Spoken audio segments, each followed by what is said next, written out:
With that, please turn with me to the book of First Peter. First Peter, as we consider the subject for this morning, the fishbowl.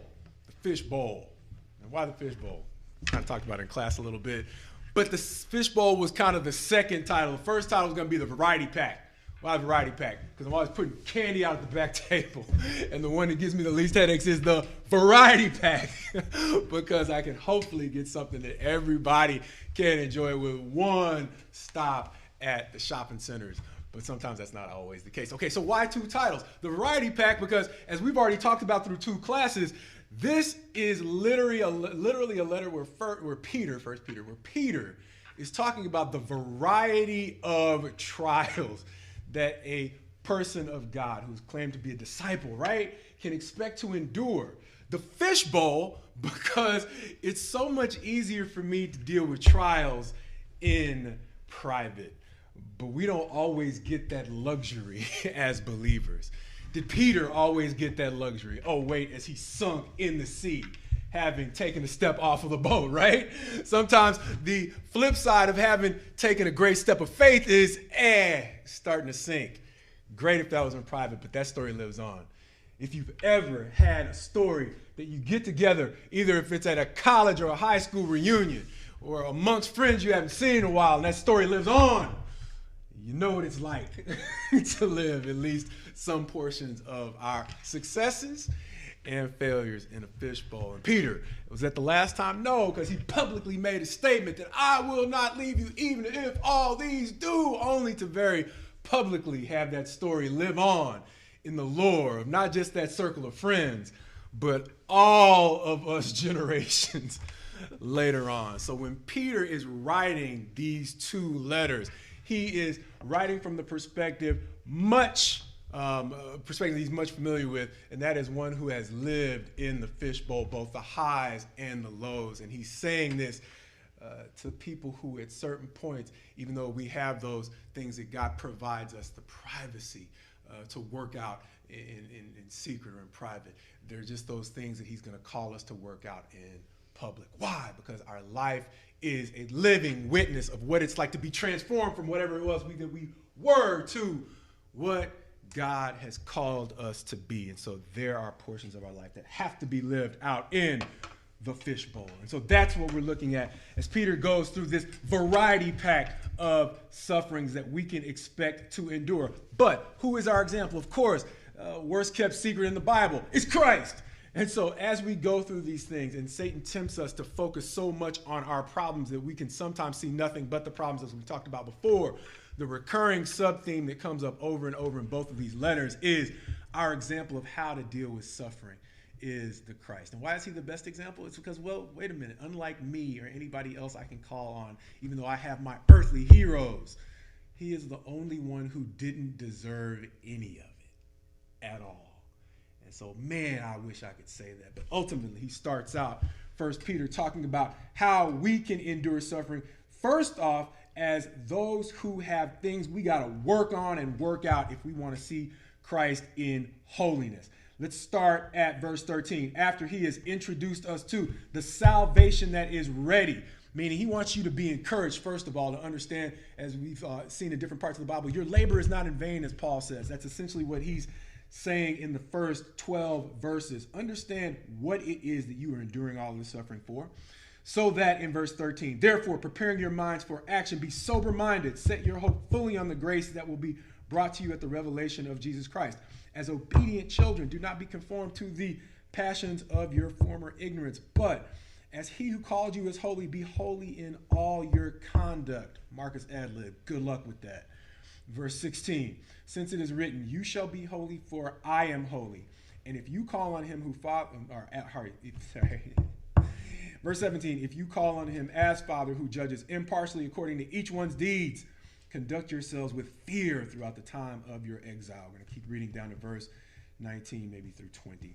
Knowing that you were ransomed from the futile ways inherited from your forefathers, not with perishable things such as silver or gold, but with the precious blood of Christ, like that of a lamb without blemish or spot. And that is the first place that we'll stop, because my first temptation in living in this fishbowl is to water down the standard, as we talked about in class this morning. And why is that so easy? We've talked about it before, because it's easy if I can bring the standard down to something I can achieve. But more importantly, if I look at it as something we've discussed before, as Laura talked about, okay, at a certain level of development, yes, it's patience, but after a while, we expect our children to grow out of certain things. And that whole concept of without spot or blemish, I think of myself back when my mom was being patient with me in the days I would spit up on myself, and then that's why we would have to have a bib. You understand that level of development, but if as an adult, I'm walking around without a bib, and I walk into work, and people are like, what's that on your shirt, Marcus? I'm like, mind your business. The whole expectation is completely different. And so sometimes when I want to water down the standards because, it seems so difficult to really perfection. Did Jesus really say be perfect in the Sermon on the Mount? Yes, he did. And once again, we talk about that standard is, see, sometimes if I look at it from the perspective of, I think that my spot or blemish on my shirt, that's okay. I mean, look, life's hard. It's too difficult to do this one sort of thing. I got all this right. Look, I don't understand why you would focus on that 5% of my shirt when 95% of my shirt is clean. And that's the imagery that Peter is evoking right here when he's talking about a lamb without spot or blemish. He's connecting it to that concept of holiness. Like we talked about in weeks past, there is no portion of the cancer that the doctor wants to leave in your body if it's safe to remove and it's not otherwise going to put your health at a greater risk. Why? Because that cancer ain't happy alone, and it wants to grow. It's like we like company. It reproduces its own friends, and they are hostile to ours. And so this is a metaphor that Peter is updating in a different way. He's looking at it from a different angle. And he's saying, just like at a certain level of maturity, it's not okay for you to wear that shirt out in public with that spot of, what as a baby is considered okay to wear around, because that's just your level of age and maturity. He's saying, as people who are growing up into the fullness of Christ, understand the standard is to be without spot or blemish, and that can make it more difficult. Just bad enough to live in private, but when you're in the fishbowl, it can make me defensive. We talked about this morning. Sometimes when I am confronted with a weakness, my two responses, one can be, as Peter is later on going to say, humble yourself under the mighty hand of God as he perfects me. Why do I hate that perfection so much so often? It's because when I'm dealing with it in public, I got my own image I want to maintain too. And as he presses me more and more, and as we talked about that illustration before, when you press a toothpaste tube, what do you expect to come out? Toothpaste, exactly. And if I am just left alone of my own devices, my image is so much easier to maintain. Oh, but as you press me, the things that come out are the things I don't even like to see him or hear him see him come out in private. But as I'm heard and seen and observed under the fishbowl, the pressing is something that I'm tempted to lash out against those who would look in. Be like, you got your own problems too. But that doesn't help heal me. And I think I remember somewhere where Paul says that be careful lest you bite and devour one another, brothers and sisters. Why? Because you can consume one another. And so to the degree I'm living in the fishbowl and I'm being pressed, I'm like, wait a minute, they're not under that kind of pressure. That's not fair. The bottom line is it's not fair. It's mercy. And on the front end, if I appreciate God's mercy for not punishing me, as we talked about, according to my sins, meaning you go into work, you expect, especially if you're an hourly employee, the technology is so good now, as they walk in, they can keep credit. And really, sometimes they're starting to pay folks at the end of the day as you walk into work. Paying you according to what you've done is something that we would like. But on the other end, I appreciate a God who does not punish me according to each and every misstep that I make. Why?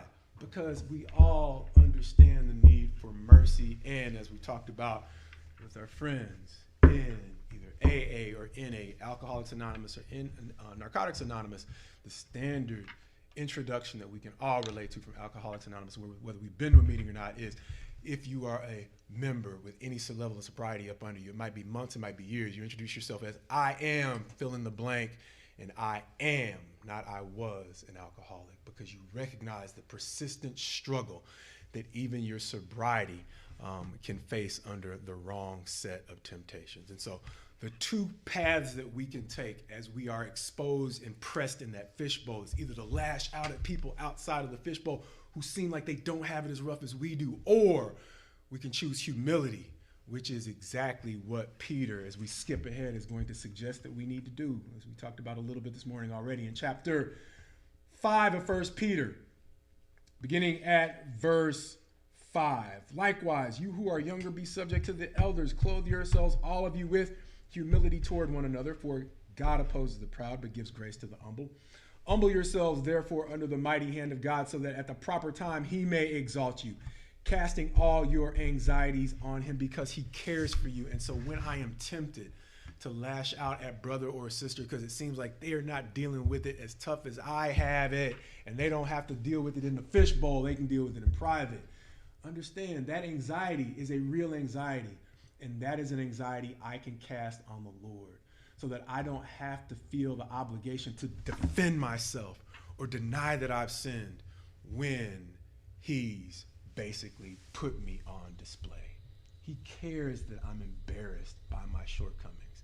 He cares that I am embarrassed by the missteps, and that I'm so embarrassed by the missteps sometimes, I pretend I haven't made them. And so he says, in order to overcome that, it's not just on your own, humble yourself. Let's take it step by step. First of all, take that anxiety that would cause you to either be in denial or lash out against brother and sister. Give that to God, because that's an anxiety that we all feel. Who here wants to stand up and give a sin list? Show of hands? Exactly. So to a certain degree, there are some things we all would rather keep in private. And so as we no longer find ourselves in those moments of time where we don't have the benefit of anonymity, we have to deal with the pressure of that thing that may live on in the lore of the stories of our brothers and sisters or our friends at reunion, right? In those moments, cast your anxieties on God so that you can be more ready to simply embrace. You're right. You know what? I did that. And there are times I can pretend, I don't care, I'd do it again. But that's a level of defensiveness right there, right? To the degree that I can cast my anxieties on God, I can become more comfortable in that fishbowl, being able to say, you know what? That's me. That's not a great look. That's not something I'd want to do all over again. But praise God. The fishbowl is an example of how he really cares for me. And why is the fishbowl a blessing? Why is it a blessing? Because if I spend my entire life in anonymity, what does God say after John has talked about in his gospel? For God so loved the world that he gave his only begotten son, that whoever believes in him should not perish but have eternal life. He goes on to talk about this difference between light and darkness. And I've talked about it before. There was a show that I got to see not too long ago about these vets who were returning from overseas, and they got into this art project that allowed them to use their old uniforms as a canvas for recovery. And so what happened was, one of them who started the project was a medic, and he would talk about when soldiers would be brought in from the field with very serious injuries, the very same pack or suture or covering that would allow their wound to save their life, that would allow them to have their lives be saved to the point where they could get to a medic who could give them more lasting attention and hopefully a complete healing.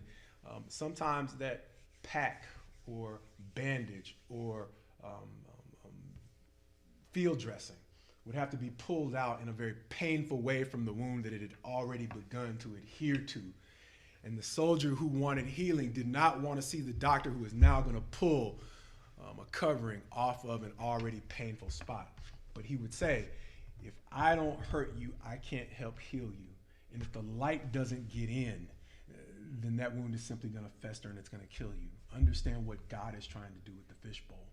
See, if I was simply able to make all my sins in private, I guarantee you, under my own volition, I would simply sit there in a comfortable place.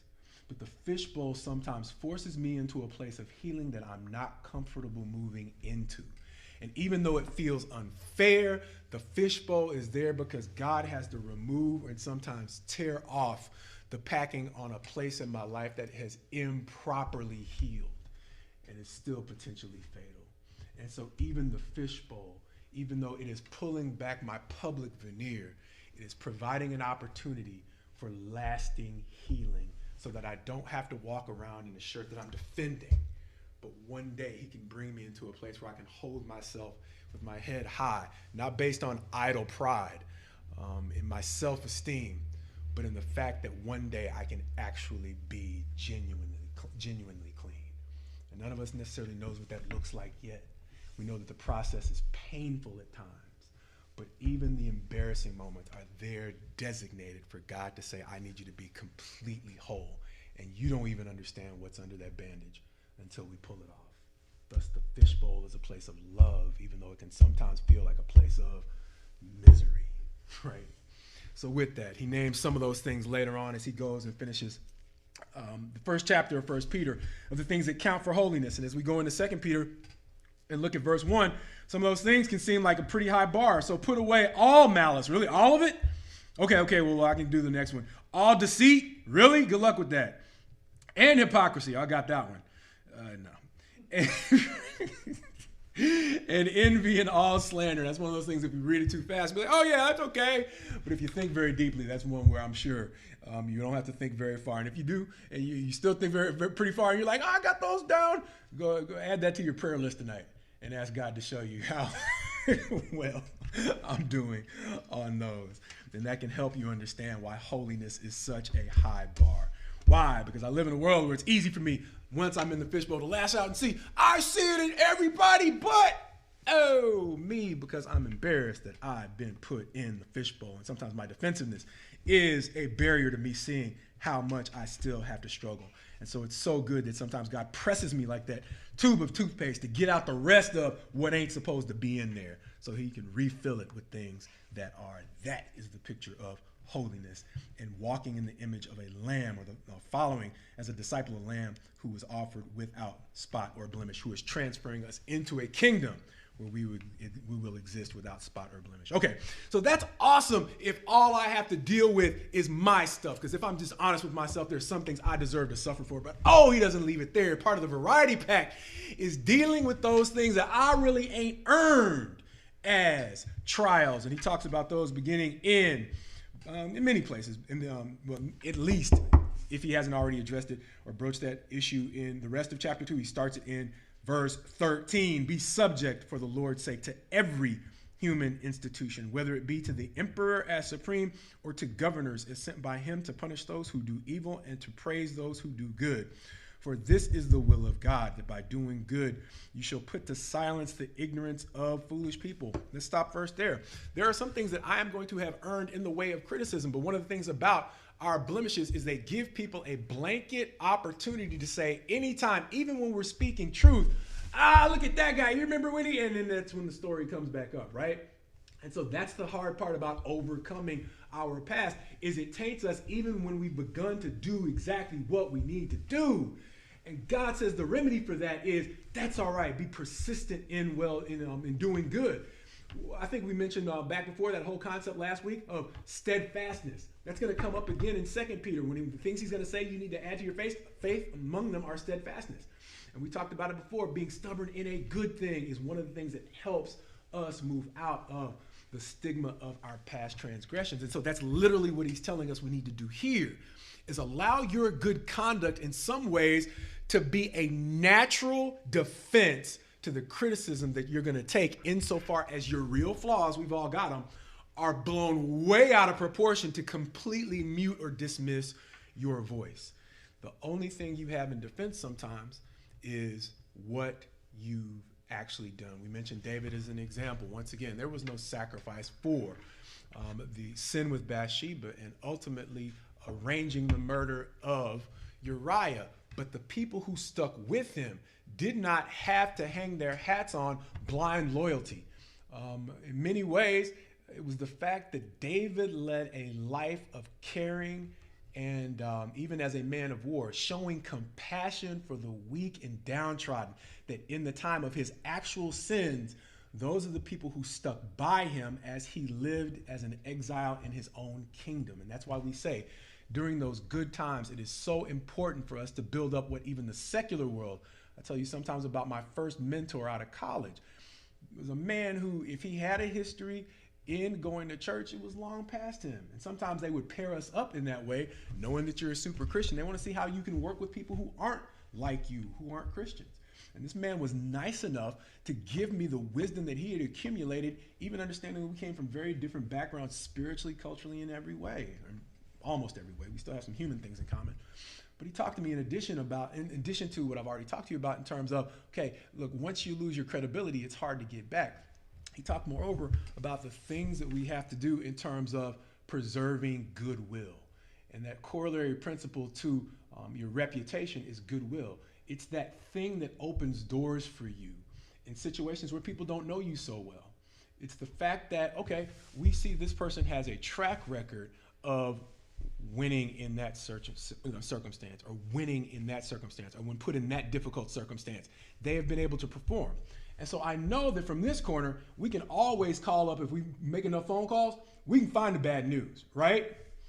But what God is saying through Peter is let the objective standard of what you are doing at least provide some balance to any of the slander, the bad reports that we can, they're never more than a phone call or a couple of conversations away.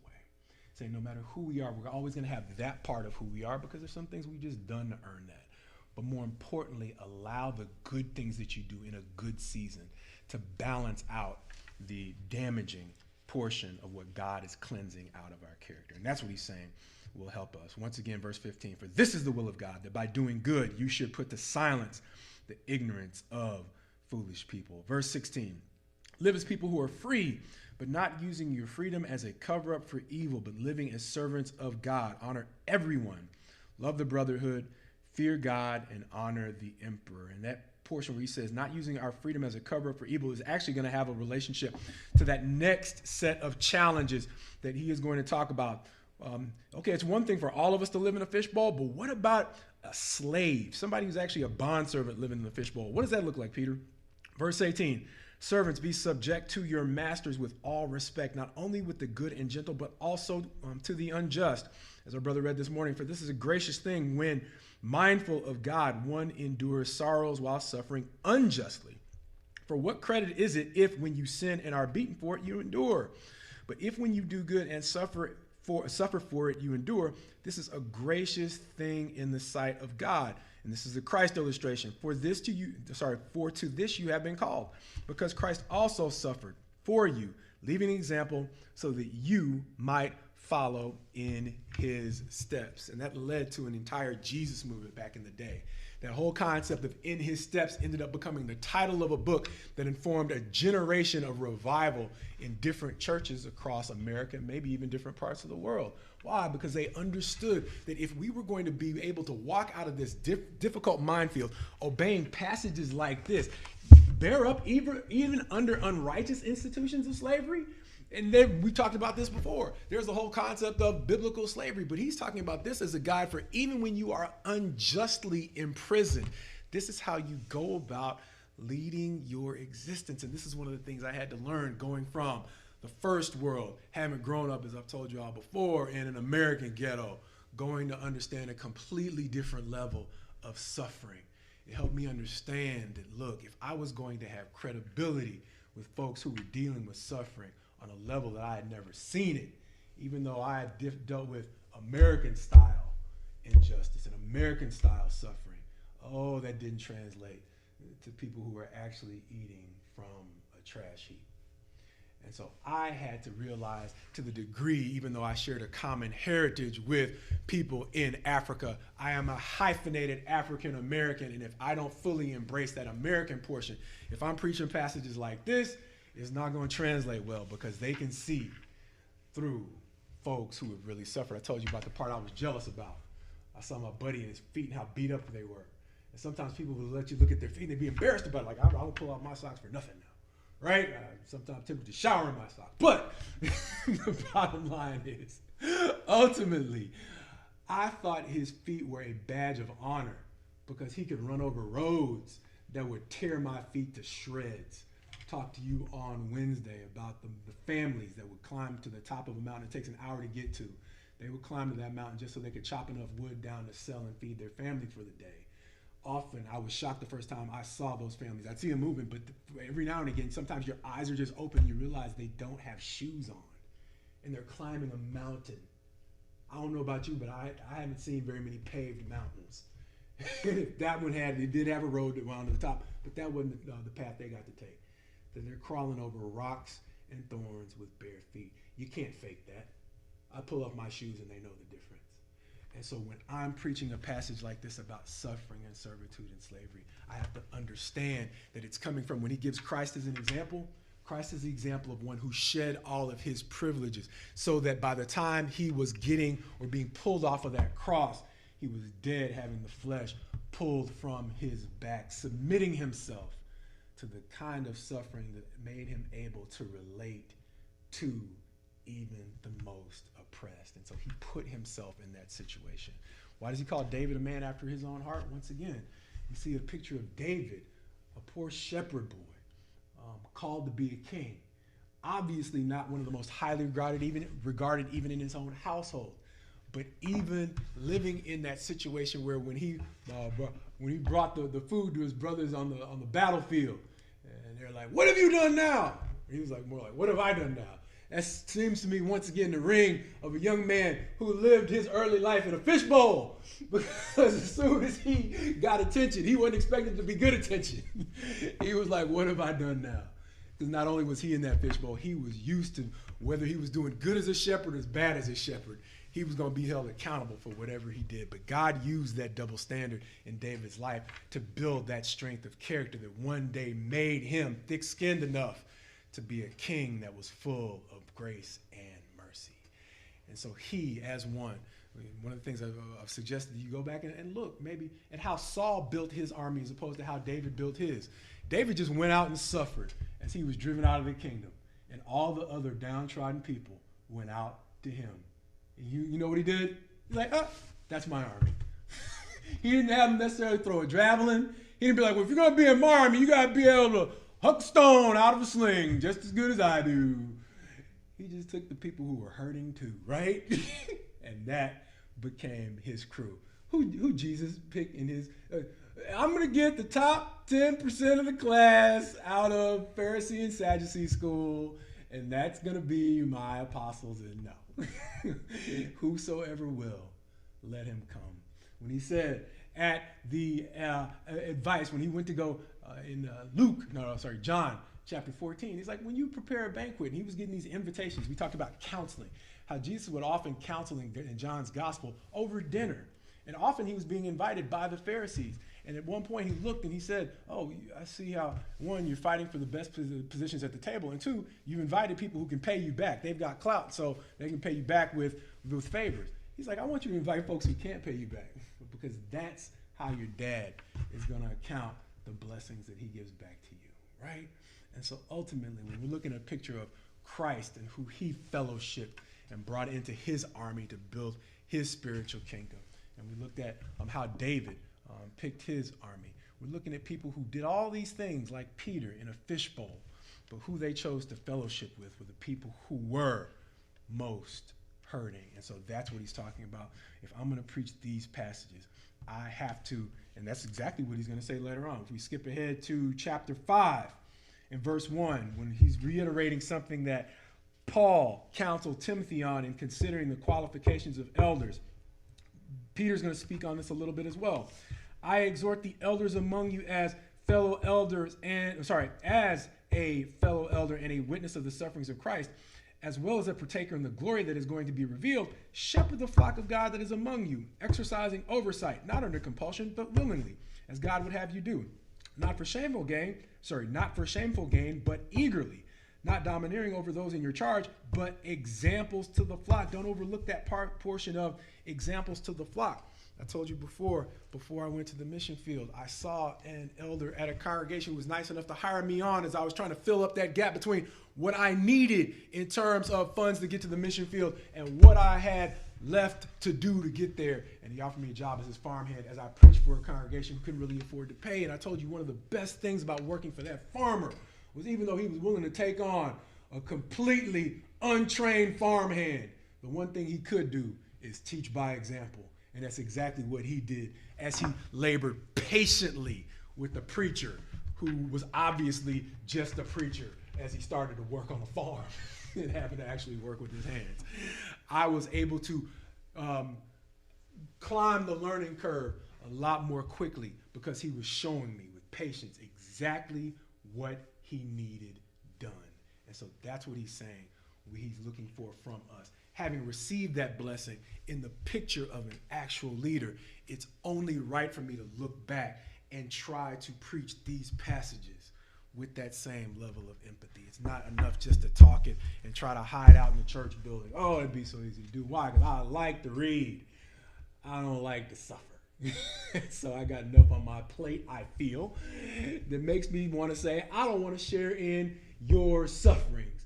But to the degree I'm going to be able to talk with any credibility whatsoever, if I'm going to gain credibility, I have to be able to share in your suffering so that I can hopefully, as I grow in maturity of heart and mind, be able to speak to you with the empathy that God requires from his servants. Why? Because it's the empathy that he's given, and that's the least that I can do. Why? Because I still got things I need to fix.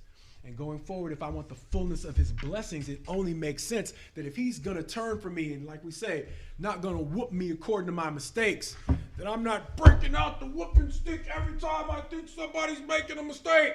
Why? Because that's just going to turn his attention back to me. Is that how I treated you, Marcus? Okay, well, why don't you just, shake my bud. And so that is the difficulty, right? Because when you've lived life in that fishbowl, it can seem oppressive, right? It can seem different. It seems unfair. And so the natural reaction to unfair is, I'm going to get back myself. The justice, slow down, bud. Slow down. Why? Because we're all getting mercy. And to the degree, instead of feeling like I need to humble those who have done me wrong, I can simply focus on humbling myself. Then God is the one who can intervene and provide healing that can bring us all back to a place of unity. So my natural reaction when dealing with difficult times is to lash out. And that's a natural reaction. Sometimes you just have to, like he says, cast all your anxieties on him. The more I let go of the denial that that's what's actually working in my decision-making process, the more he can help me heal from feeling the need to lash back out and retaliate. And he can help me begin the process of healing. So it doesn't always have to be a process where he has to check me and remind me to show compassion. Over time, the more I let the air in on that sore spot, it just begins to heal. And it becomes a natural reaction to difficult times. And so why is the fishbowl so important? The fishbowl is so important because the more that air gets in and heals that wound, the more it's a natural reaction for me to simply do the things that seem so incredible for people out in the world. And that's not even fair to say people out in the world that seemed so incredible for me 5 years ago or 10 years ago. I can finally begin to show a before and after picture that actually shows some stark contrast in my character the more I allow him to put me in that fishbowl. And then finally, famous last words. I'm sorry. Finally, let's look at the portion where he talks about families and how families sometimes have to endure the difficulty of living in a fishbowl. Verse 1 of chapter 3, likewise, wives, be subject to your own husbands, so that even if some do not obey the word, they may be won without a word by the conduct of their wives, when they see your respectful and pure conduct. Do not let your adorning be external, the braiding of hair and the putting on of gold jewelry, but the clothing you wear,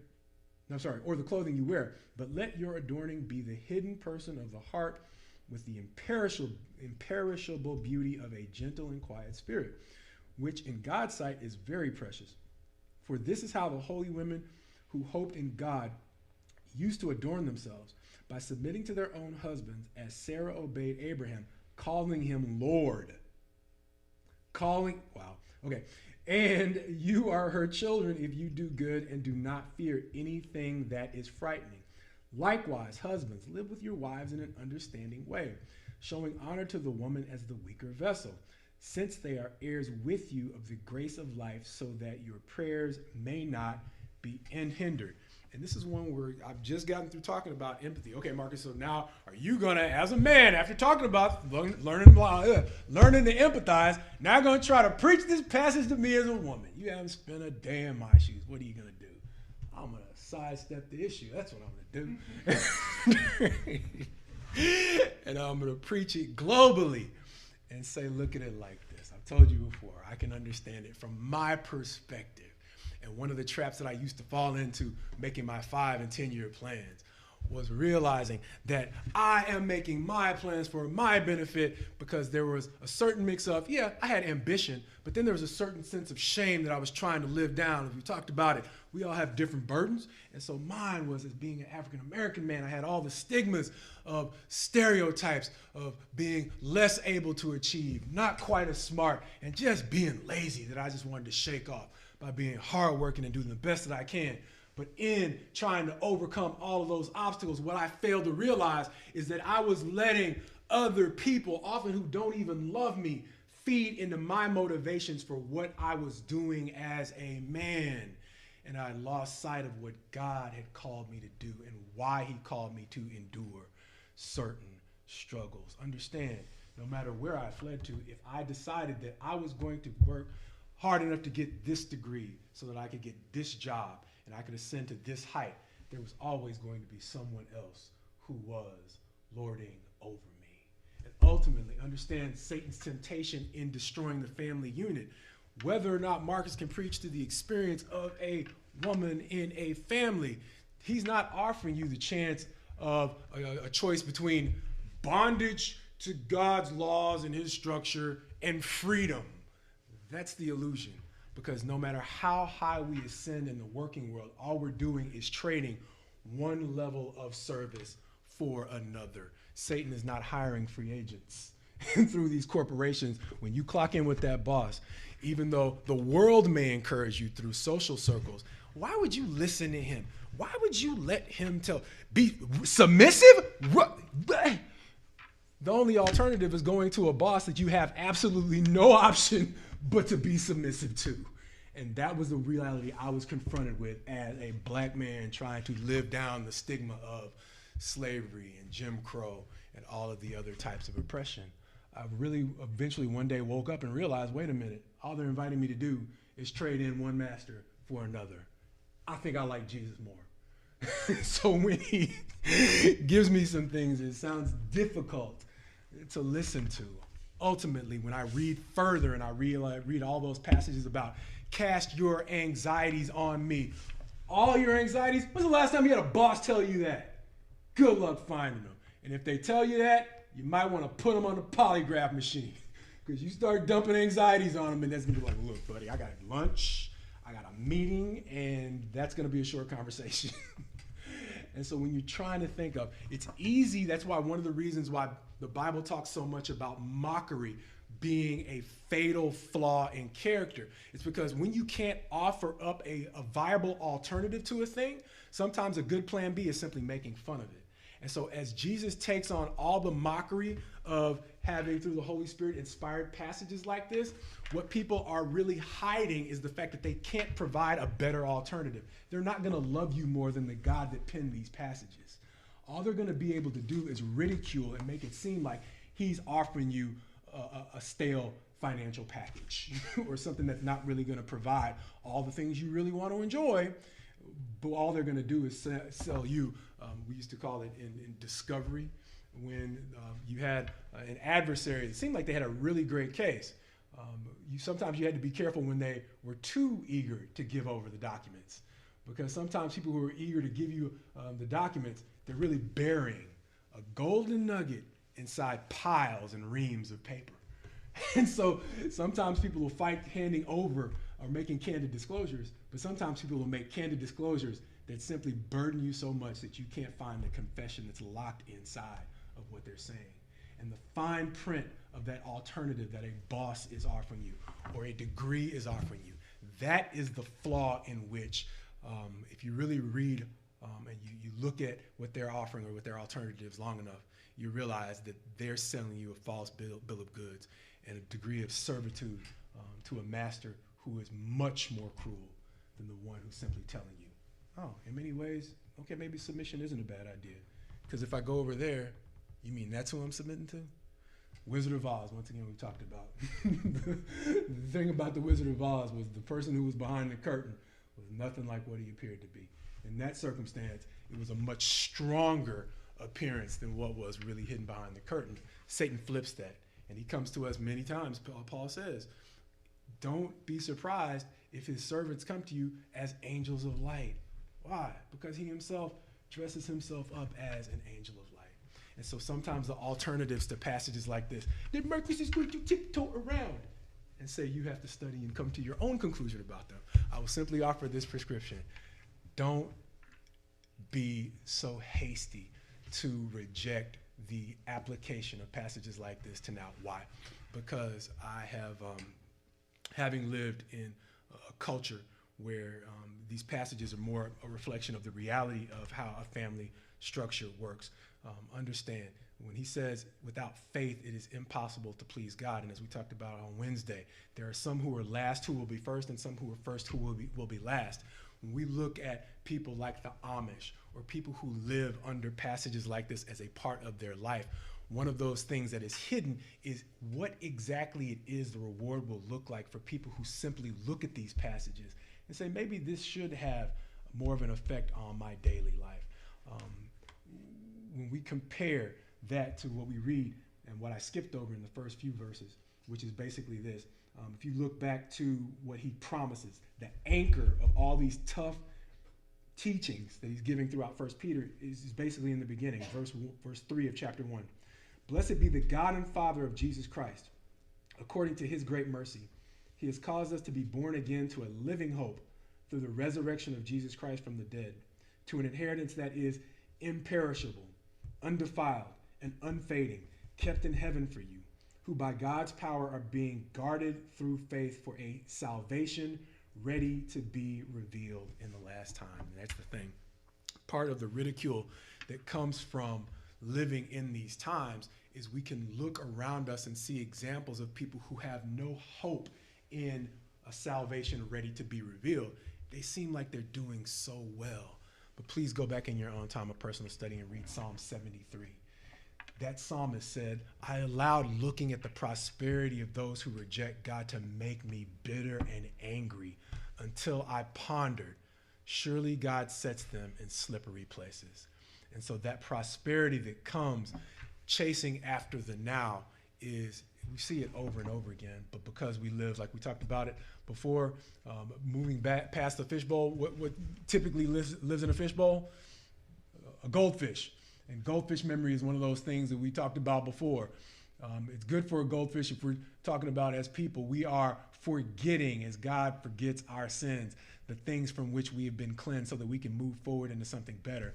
But if we are seeing the patterns of God's judgment and the consequences in the lives of people who reject God, and we're simply forgetting that there are consequences for rejecting what he is teaching us and the wisdom he's offering us, then we are doomed to repeat the same mistakes over and over again. And here's the thing.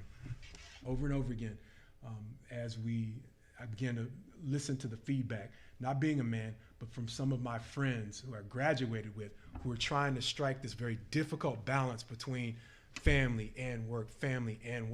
They were talking more and more about the unreasonable demands that the work was putting on their family life. And so ultimately, we are at a time where I can't speak to you as a man from that perspective, but simply look to the examples of, as I forget what his name is, but he became the famous TV psychologist. He always used to ask people, how's that working out for you? Don't have to believe Marcus. Consult with the other people who have rejected God and find out, how is that really working out? Is that really making out for a better, more solid family footing? Or is it simply something that from the outside looks better? If you dig beneath the surface, are they really happier than what God has promised us he will add a blessing to? If we simply look at the families, like I said, overseas, where I'd see people living these passages out and in their poverty, having levels of joy. It's stereotypical at this point. People will talk about it. How are those kids so happy with no shoes? How is that family so happy living in that shack? All we're saying is, I'm not going to use that example, okay? I'll talk about it. Okay, since I said it, you have to say it. That's just tacky, right? How in the world did Africa survive without a COVID vaccine? Okay, I'm going to say that. Anyway, so now you have to ask yourself, look at it objectively, right? There is the image of what we're told about certain places and their level of happiness. And then there's a reality. At the end of the day, they didn't all get the shot, but they all survived. They're not all able to find Fortune 500 jobs, but for some reason, we have levels of depression in our culture that are unrivaled anywhere else in the world. And so you have to ask yourself, people who are living in poverty, not scoffing at these teachings, for some reason are able to find levels of happiness that we are struggling to get as we poke fun of these teachings as archaic and irrelevant.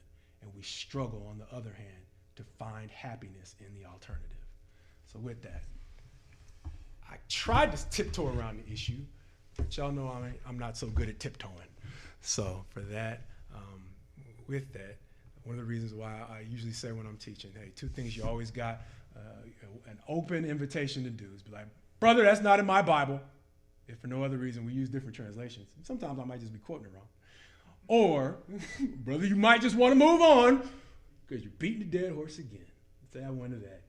Feel free to come and speak to me about whether or not these things make sense and whether or not, more importantly, whether or not they make sense to us. Even though the Bible tells us to reason together, our reasoning is best when we direct one another more deeply into the scriptures to see the reasonable context for why God is telling us these things and whether or not they make sense. So with that, praying on your snow day that you find a place of peace, not only after the snow is melted, but after the snow is melted, maybe a greater appreciation for the variety of sufferings that Christ is saying really are working out, levels of character development that you will be amazed by if you simply submit to these simple teachings. May God bless you in Jesus' name. Amen.